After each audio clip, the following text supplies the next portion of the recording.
It's me, your Void, and I need to read some better books.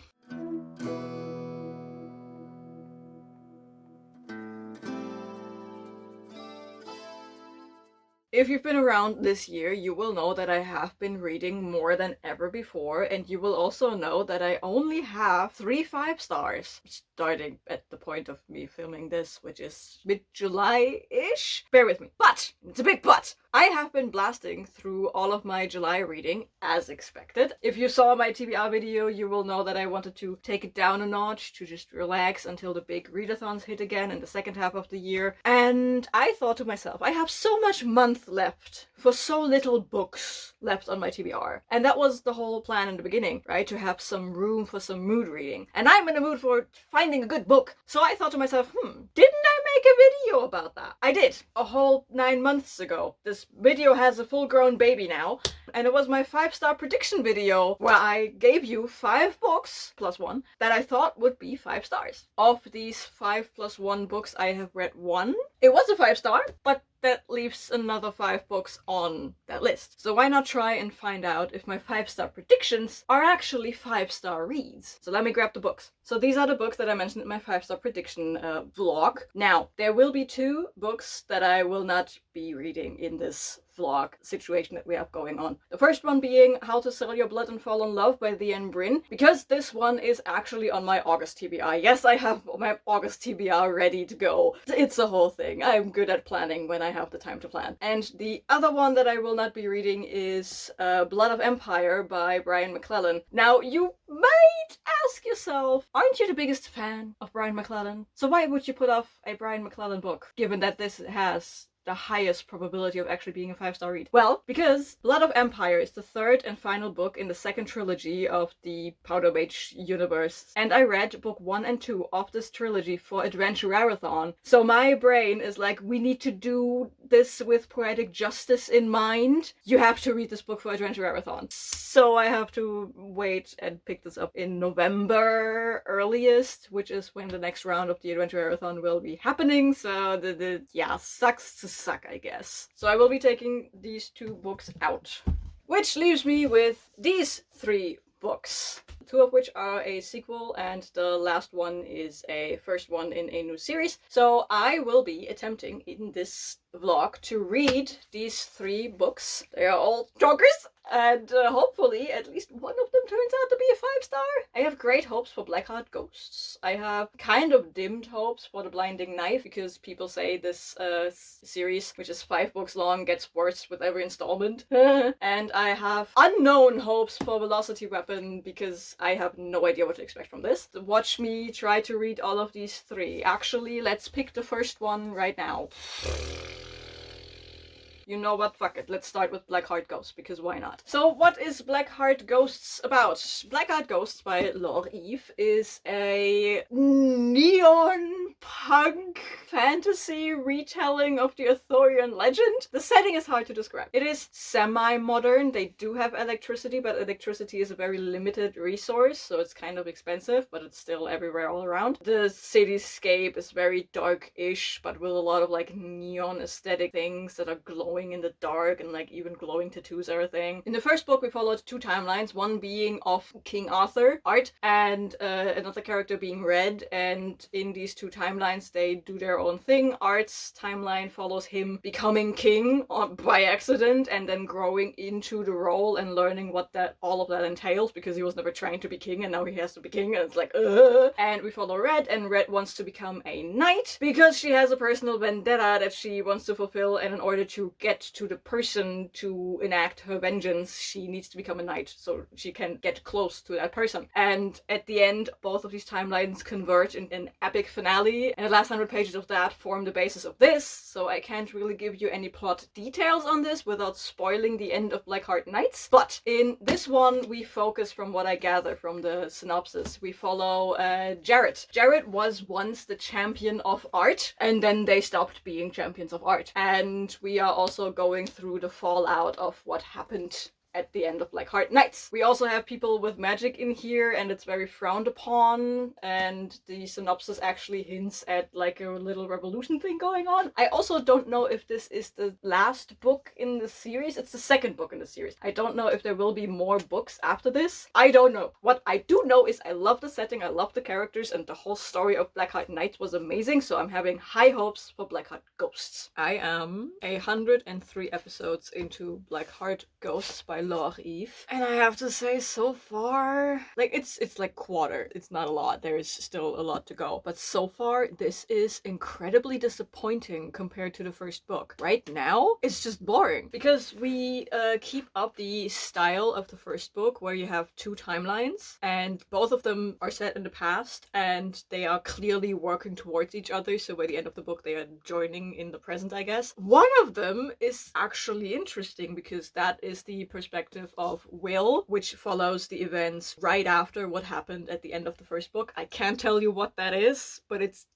we are following the fallout of what happened at the end of book one. And that is interesting because what happened at the end of book one, like, wow, the book went places. So seeing the immediate fallout is actually very interesting, and that was what I was hoping for in this book, to see in this book after I finished Blackheart Nights. And seeing that is just, yes, it's the good shit. And the other perspective is the perspective of Ghost, and Ghost is washed up at a shoreline somewhere at the edge of London. She makes her way over to where Gerard, unsure of the pronunciation, I call them Gerard because it sounds fancy. Anyway, she makes her way over to Gerard's apartment, which only a handful of people know where they live because they were the previous champion of art and they retired with honors. Like they did their job as the king's champion and then they said, I'm done. Fuck y'all. And they moved somewhere to the countryside basically. So Ghost washes up and crawls over to Gerard, and Gerard is very hesitant of letting them in because they are a very private person. I don't know how, because it wasn't very convincing, but somehow Ghost convinces them to A, let her in, and B, hear her out. The whole thing about the hear her out part is where it's losing me, because Ghost is hinting at the fact that she has like these earth-shattering news about multiple things that Gerard will want to listen to. But she puts that behind a paywall, basically, by saying, A, you have to listen to my whole story. I will get to the point eventually. And that is the second perspective. The second perspective is her telling her own story of like what happened in the past 2 months. And that story is incredibly boring because there is no goal to it. The POV of Will doesn't go anywhere either, but it has the drama of what happened at the end of book one in it. There is drama in it by just, okay, how are these people dealing with the situation they are in?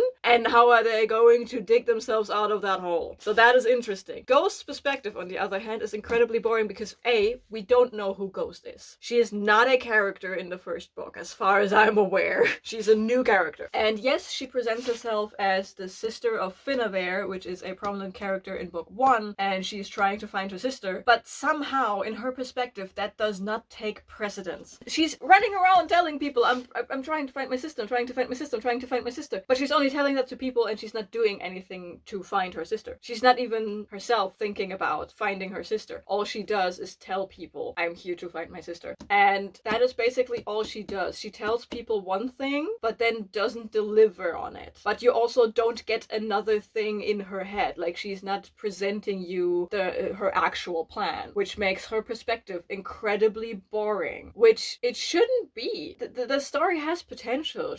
We do get the clue that she jumped districts, which is basically, jumping districts is akin to basically getting into a new country. Like, you can completely disappear if you manage to hop districts. And she did that for some reason. She herself hints at having done a terrible thing, but she never talks about it and never hinted at. It's also never hinted at it hunting her at this point, so whatever. So she hopped districts, she basically gave herself a new identity, she's telling people she's going to look for her sister, and what she's actually doing is stalking a god's gun, which is basically a bounty hunter for godchildren, and godchildren are the people who can use magic, but it is illegal to use magic if you're not registered. Like, if you can do magic, you have to get registered, and a god's gun is basically finding these people and putting them on the list so they are registered. That's what a god gun does. And she is so anal about following this specific god gun and becoming a god gun herself, while highlighting god guns are the lowest of lows. Like, no one likes a god gun. But she really wants to be one, but actually not. Like, she pretends she actually wants to be one, but in her head she's like, no, I'm just doing this as a means to an end, but we don't know what end that is. And she's hunting this one godchild with this forced mentor, kind of. But we don't know why. And from her we get then hints at a rebellion. Like,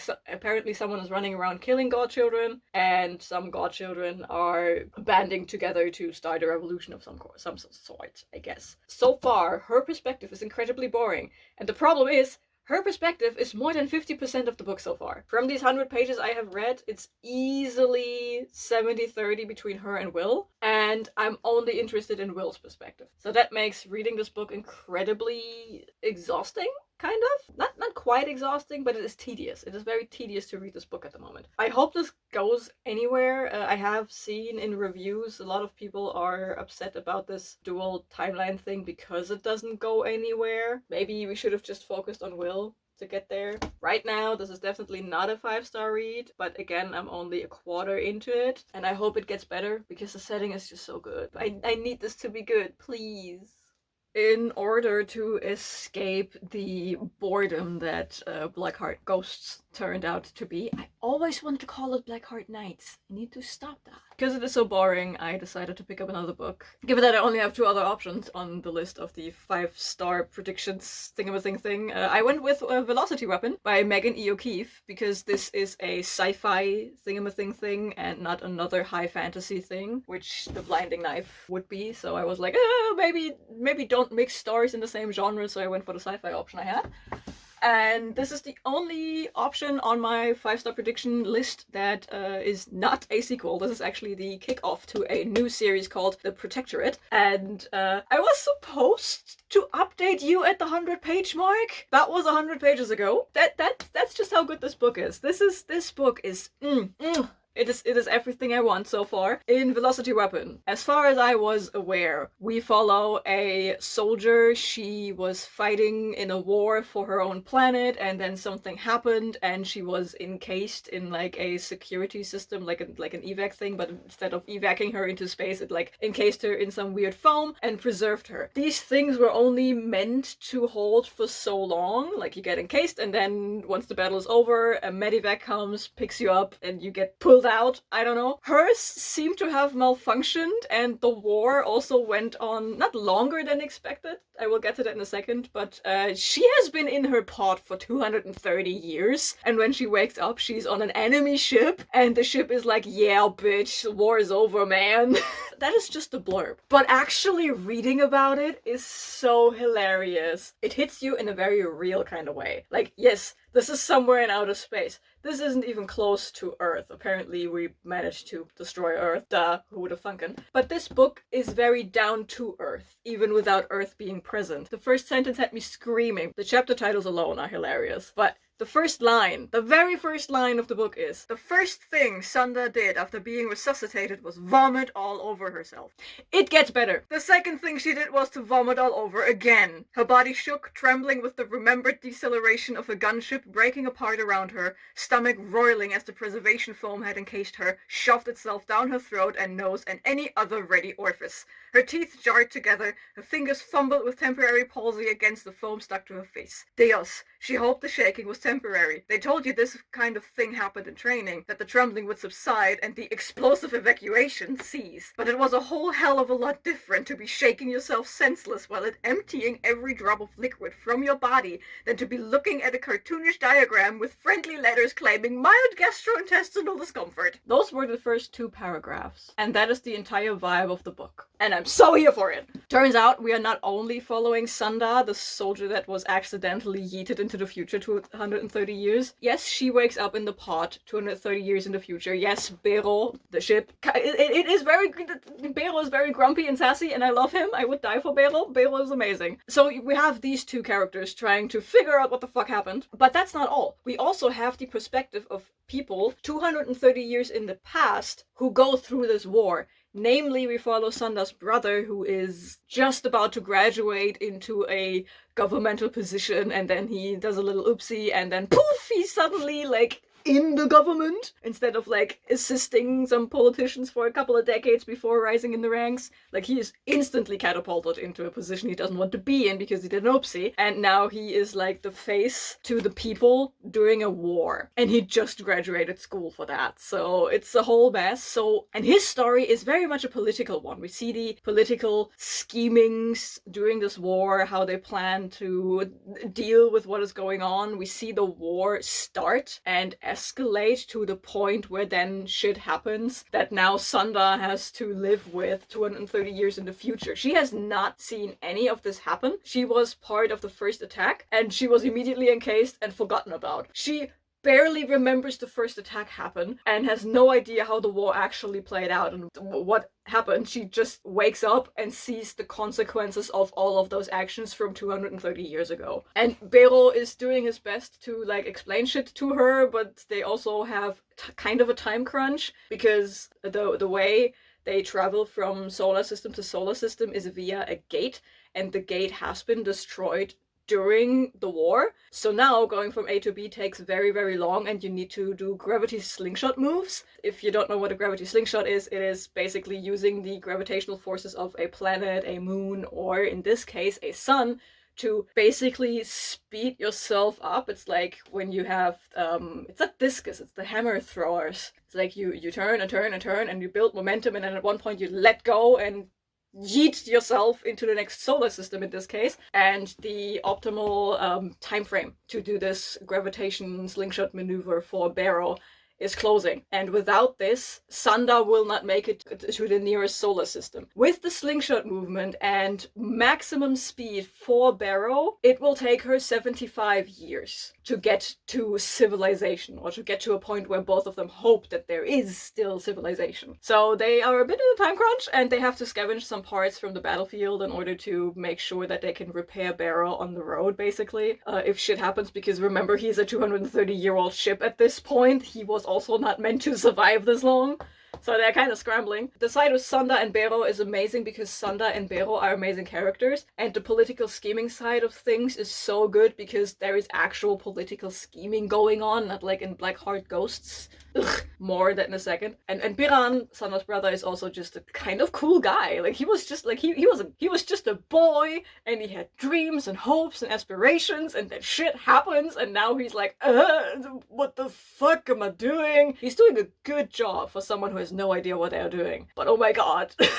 He is struggling so hard, and I love it. There is a third perspective in here from a person named Jules. Jules seems to be some sort of professional thief. We are introduced to her when she and her crew are stealing some drugs, I think, and she finds something that is maybe a lot more valuable than the drugs they were originally looking for. Now, her story does not make sense to me yet, because her chapters are always starting with the Star Wars version. It's in a system far, far away. It takes place in the past, so technically during the war, but apparently not in the same system, so they don't know about the war. But that also means she has zero connections to what is going on in the story. She's not in the future story of Sanda and Bero, and she has nothing to do with the war going on with Biran. So she is kind of just randomly there with her story, and I don't quite know what that has to do with anything yet.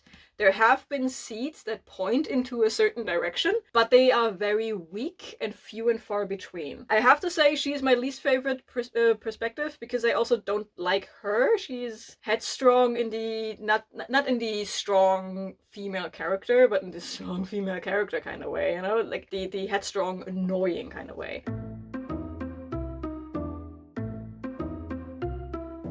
So I don't quite know what to make of her. What's happening around her and the world building around her is cool. I'm just not a fan of her as a person. I also don't like any one of her crew. Like, Nox can go fuck himself. Hardin needs to take the stick out of his ass. So I'm a bit on the fence when it comes to Jules. I'm sure it will link back to shit. And because I'm already 200 pages in, I just had a reveal. Like, the reveal happened in the past because Biran asked someone to do something for him, and that is a reveal for the story on Sanda's side of things. And I was like, oh, like, I kind of smelled it 2 chapters before it happened, but having confirmation that is actually what I thought it was is just, yes. Things are starting to connect on page 200, and I'm actually actively excited to keep reading this. This is good shit. This is good shit.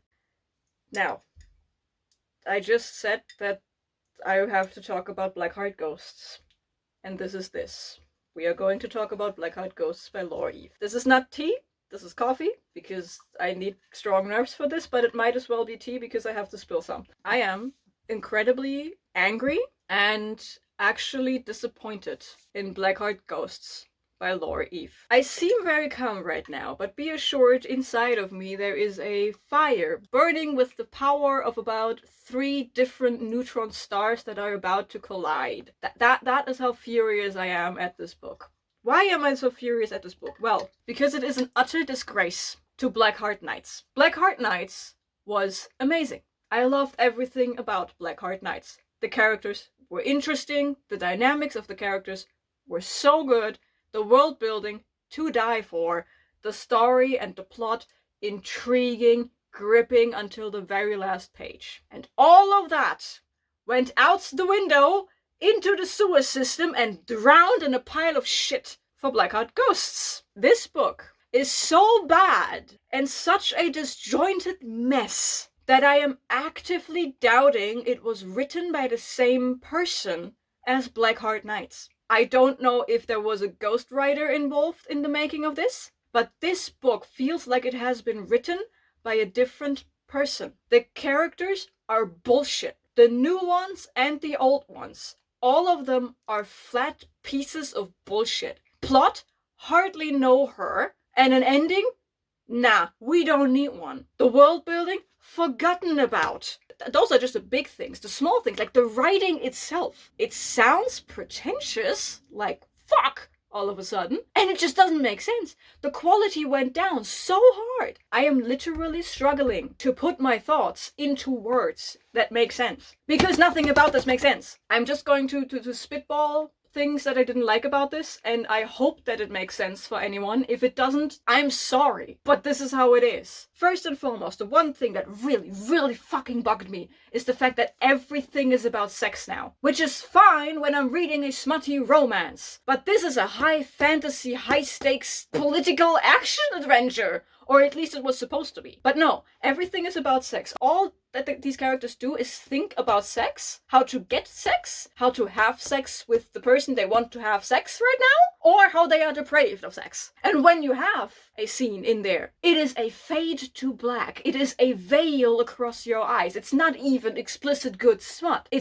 just happens, and every character is obsessed with it all of a sudden. Even the characters that read as asexual are suddenly all about the bonking. What the fuck? Then we come to the characters. Ghost, completely unnecessary. We did not need her. Garad, I was promised that this story is about Garad doing things. They are literally, their only job is to sit and listen to Ghost's story, which doesn't even make sense. We didn't need any of the scenes with Garad. The only scenes that we kind of needed, but even those you could technically cut out, because they were so tiny, are when Garad shows up in Will's perspective. But again, you can cut them out because it's only 2 sentences. So I was promised the best character, one of the best characters from book 1, and they just didn't show up and were completely underutilized? Okay. Then there's Ghost. Again, Ghost, completely unnecessary new addition to the cast. We don't need her. Same goes for Lilith. We do not need Lilith, but she's suddenly a main character in Will's storyline. Vivian. We don't need Vivian. They are completely unnecessary, yet they are a major addition to Will's storyline. Speaking of Will, remember how I said that Will's storyline is kind of interesting because he has to deal with the immediate fallout of what happened in book 1? Yeah, we don't care about that. In the first 100 pages, we deal with the immediate fallout, and then that plot line is not finished. It is completely abandoned until the end. And then it is resolved in the most stupid way possible. and halfway off page. I can't tell you what happens at the end of book 1, but I can tell you that what happened at the end of book 1 should have created more waves, more drama. It is not a thing that you can put to rest off page. It is a major thing. This book also promised me a godchild rebellion. Reminder, godchildren are the magic users in here. They are severely oppressed. If you are a godchild, you have to be registered. If you are not registered as a godchild, it is a crime. And when you are registered, as a godchild, everyone is against you. They treat you as lesser in this society. I was promised a rebellion by them. The setup is there. We never get a rebellion. There are a bunch of godchildren characters in here, yes, but they never do anything except die. Like, there is valid reasons for a rebellion. Then there are parts of what little plot we get that would incite a fucking rebellion by godchildren. By the end of this book, we actually figure out that about half of the population of this country is godchildren. They just never do anything about it. I'm going to calm down now.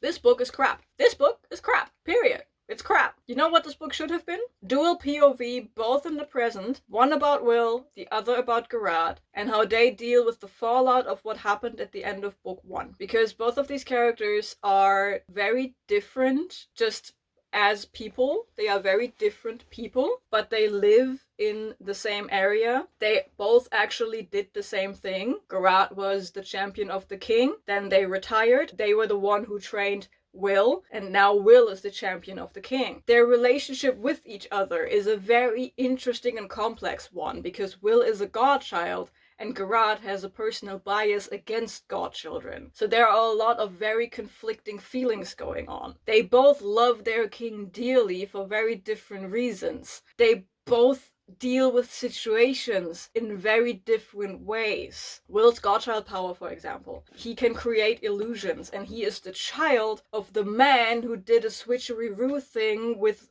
Art's dad. Like, Will's dad is like basically the big bad evil guy of this society for years, for decades. And he's the child of that. And Gerard is like the super famous pop star because they did a thing that no one else did before them. They are famous people in their world, and this fame does things to people. That is what we explored in book 1, how this fame of being a knight affects people, what that can do to people. So these are very different characters. 3-dimensional characters who have all their 3 dimensions stripped away to 0.0 dimensions. I have seen paper with more depth than these characters. So this book should have been in the present, right after the fallout, like right in the fallout of what happened at the end of book 1. We should follow Will, we should follow Gerard, and see how they maneuver this thing that happened, and B, the fallout that happens after that in society, with the people close to them, with themselves, with people they might not like. That should have been the plot. Will and Gerard dealing with the aftermath, and then you could, because what happened at the end of book 1 would also give the perfect timing for this rebellion of the godchildren to happen that was promised to us by the blurb. So you could literally have the fallout and then have the fallout transition into this rebellion, and that would be a perfect plot. Have it just in the present. But no, we have to do this weird time warp bullshit and just abuse all of these characters we have and add a bunch of new ones we don't care about. There was not 1 second I cared about Ghost. And her story, like her POV, is she sits with Gerard and tells Gerard, I have these earth-shattering news that I need to tell you, but I can't do that right away because you need like 7,000 hours of context. So she's telling 7,000 hours of context. They don't give any context. She literally could have just said, I went there. It doesn't matter how she went there. She literally just needed to say, I went there, this, and this person were there, and they were doing that, and that is evil, and I need your help because you are famous and you have the connections. I need your help to get to people who can help with that. This could have been an email. And then it's treated as a non-issue. Like her whole story, that is like her whole point. She wants to give Gerard context for this earth-shattering news she found out. And then she's given these earth-shattering hearing news, and Garada's like, yeah, okay, I know people, I know where we can get help, and then they go there, and then the help they wanted to get says, yeah, no, it already has been dealt with, which is the end of Will's storyline, because guess what? The help that Ghost wanted to get to is Will, and Will did everything 3 chapters before she gets to her point. I hate this book. I hate this book with every fiber of my being, and I am so disappointed. It almost hurts, because Blackheart Nights was so good, and this is so bad. The best thing about this book is the cover and the fact that I'm done reading it, that I don't have to touch it anymore. I actually kind of buddy read this with Kirsty from K-Best Bookish, by the way, because she read Blackheart Nights, I think last month, 2 months ago, recently, and I said I'm starting Blackheart Ghosts. I was actually interested in picking this book up again because she just recently read Blackheart Nights, and she loved Blackheart Nights, so we just picked up Blackheart Ghosts together, and she at like 20% said, nah, this is some fucking bullshit, and she DNF. Rightfully so. She rightfully so DNF. And I was like, do you care about spoilers? She's like, nah. So I screamed to her 24/7 about this stupid book. I have the chat logs to prove it. I hate everything about this. And she does too. So instead of being 5 stars like I hoped it would be, this is barely a 2-star. This is barely a 2-star. I should have DNF'd this, but I just had so much hope for it. And now my dreams are shattered. And now I have to figure out how to live with that. This is like season 8 of Game of Thrones bad. This is the last time I will ever talk about Blackheart Ghosts. I will continue to gush about Blackheart Nights, but Blackheart Ghosts can go die in a ditch, because I don't care. I finished Velocity Weapon by Megan E. O'Keefe, and this was so close to being a 5-star. So close, and I'm kind of mad that it isn't, that it didn't make that final push, but it is not a 5-star. It is not a 5-star, even though I desperately wanted to be one. This book is good shit. It's really good shit. This is all I wanted it to be. For context, I picked this up when I fell in love with Farscape again, and when I fell back in love with that show, I was like, I need books with the same vibe. And then I went on a deep dive to find some sci-fi books that take place in outer space with incredible character dynamics, basically. And this one was recommended to me. This one is also recommended as a sci-fi book for people who predominantly read fantasy. And I don't know if you can tell, but I predominantly read fantasy. So I just immediately went like, yes, this sounds like a book I need to pick up. And yes, the internet was correct. This book is so good. It starts in a very different way than it ends. I was not expecting anything that happened in the second half that was like, pfft. The plot twists, they were twisted, let me tell you. After like half the book is what the blurb says it is, and then shit just keeps happening, shit just keeps changing, shit just keeps twisting. And the characters in here, I love every single character in here, even the bad guys. Sanda, Bero, Biran, their parents Ilan and Graham, Tomas. I even love the weird journalist person Kelly, and she just seems very random. Like the way you meet Kelly is in interludes. You only meet her in these interludes so she can have a pivotal role at the end for a singular thing that needs to happen to make the end work. She has no other reason for existing, but it just works. Laveau. I love all of these characters. I even love all of the characters in Jules' storyline. But here's the big kicker. Remember how I said that I don't quite know what Jules' point is? I still don't quite know what Jules' point is. I'm pretty sure everything that is going to happen with Jules is important going forward. The way her story ended, I'm pretty sure Jules is going to become an important part in book 2 and 3. But in book 1, it was just kinda there. You still need it there. I'm pretty sure you still need it there for what is going to happen in book 2. But in this book, it just feels very random to have her storyline in there. And that is the reason why I'm not giving this 5 stars. Because you could read this whole book without reading anything about what is happening to Jules,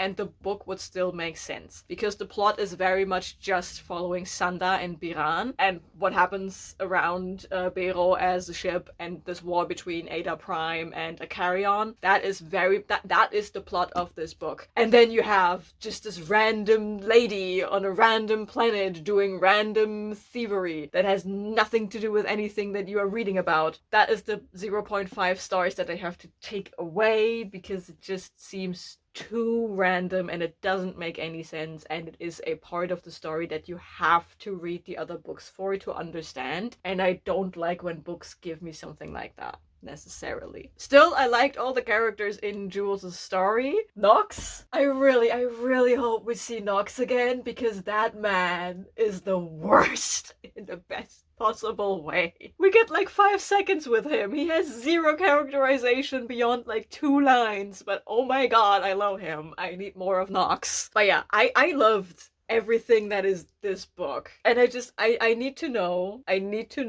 that Bero is going to be okay. I need Bero to be okay, because oh my god. You think the characters go through trauma in here? I mean, Bero is a character in here, don't get me wrong. Bero is a character in here, but he's also a spaceship. But boy oh boy did he go through it. I just need to know my boy is okay. Okay? I just need to know. Also, aliens! This whole story takes place with just humans and then aliens. What? So yeah, 4.5 stars for Velocity Weapon by Megan E. O'Keefe, which now leaves me with only needing to finish The Blinding Knife by Brent Weeks for this vlog, and I'm kind of knee-deep into it already. I'm at the 60% mark, actually. So I plan on finishing this in the next couple of days so I can get back to you on this one as well. This is the closest we've come so far to a 5-star. So damn close! So close, in fact, that I actually think this might be a book series where book 2 might be better than book 1. I don't want to get my hopes up because I have been hurt by second book syndrome one too many times, but this is so good that I have hope, you know? This was so close to being a 5-star. So close! I finally did it. It took me forever to get it done, but I made it through all of The Blinding Knife by Brent Weeks. It's not a 5-star. I had so much fun with this, but it wasn't a 5-star read, because there are things that just but I had so much fun with this. This ended up being a 4-star read, and I just came off of it. Like, I finished it 10 minutes ago, tried to collect myself, realized there's no way I can do that, and I will just blabber on if I don't review it right now, so this is this. I'm coming off the tail end of a very twisty end of a very thick book. This is 755 pages, and a lot has happened. Wow. I also need to be careful to not give spoilers, because everything that's happening in here is a direct consequence, a direct follow-up to what happens in book 1. I'm trying to not give too many spoilers. At first, this felt like it would dip into second book syndrome because we finally get Kip going to school. So we get a little bit of a rundown of Kip going to school and then also going into Blackheart training, and we get a lot of training montages for Kip, but it's fine because we get a lot of the shit that Gavin is doing, we get some shit that Karis is doing, we get shit that is happening on the enemy side, we get a lot of perspectives in here. There is so much going on. This book does something that I very much love that a lot of people don't like. This book is info dumping about itself. There is so much world building in here that also was in book 1. So like there is an expansion of what we got in book 1, and book 1 had a lot of info dumpy world building, and now we are expanding on it in this book. And it's also a lot of I don't really want to call it telling, because it's not necessarily telling. I mean, it is straight out telling, but there is no way to not tell what is happening in these battle scenes that we get. The way that these battles happen, you can't show them, you have to tell them, kind of, because it's a very analytical thing, because we're following very analytical characters in these battle scenes. So that was that the way these battle scenes are written, I can see people not liking that. I can see people hating the way these battle scenes are written. But this kind of battle scene is what I like. It is what I love to read about. That's one of the things that I love about Promise of Blood. They have very similar descriptions in the battle scenes. It's this military analytical side of things where you follow a general and the reasoning of a general of sending their troops this and that way, and then the general just happens to be also on the battlefield instead of in the back. That's the kind of battle I like to read about. Might be a guilty pleasure at this point, I don't know. But I very much love that in here. And we have that in like tiny bits for Kip as well in his training sessions as a Blackguard, because he has like these tiny battles he has to fight. The downside of this book which is why I don't give it 5 stars, is the whole card game, the Nine Kings card game thing that is going on between Kip and Andros Guile, and the black cards and the white cards, and that storyline kind of didn't go anywhere, and it felt like it was glued on because Brent Weeks wanted it in there, and I read the acknowledgements. He very much wanted to put Magic the Gathering in here, and he kinda did, and it didn't really make sense. Yes, they hint at certain characters in certain part of the world and certain things happen, but not enough to justify their existence when your whole book is very world building info dumpy. You don't need the cards to do it for you. The cards did a worse job than the actual just telling me what is going to happen in the world. So that was a eh. And also, Mr. Brent Weeks, can we stop being a white man for a second trying to write female characters? Because oh my god, if you think about a white man fantasy author writing female characters, that picture you have in mind, it's in here. It's so bad. Every female character is reduced to their shaggability and the circumference of her titties. Mr. Brent Weeks, please drink your respect women juice. Mrs. Weeks, I know this man is married. Please just whack your husband over the head with one of these books. They are not small, they can be weaponized. Please smack him over the head with these books a couple of times, because this is not how you write female characters. Thank you. But yeah, I'm just having way too much fun with these books. And the ending! The ending! What? There were 3 twists in the span of 50 pages. All of them big enough to change what is going to happen in the next book. What? I am not joking when I say that I'm actively fighting the urge to pick up the next book, because I have it right here. But I do not have time for an 855-page book right now. I can't. I don't have time for this.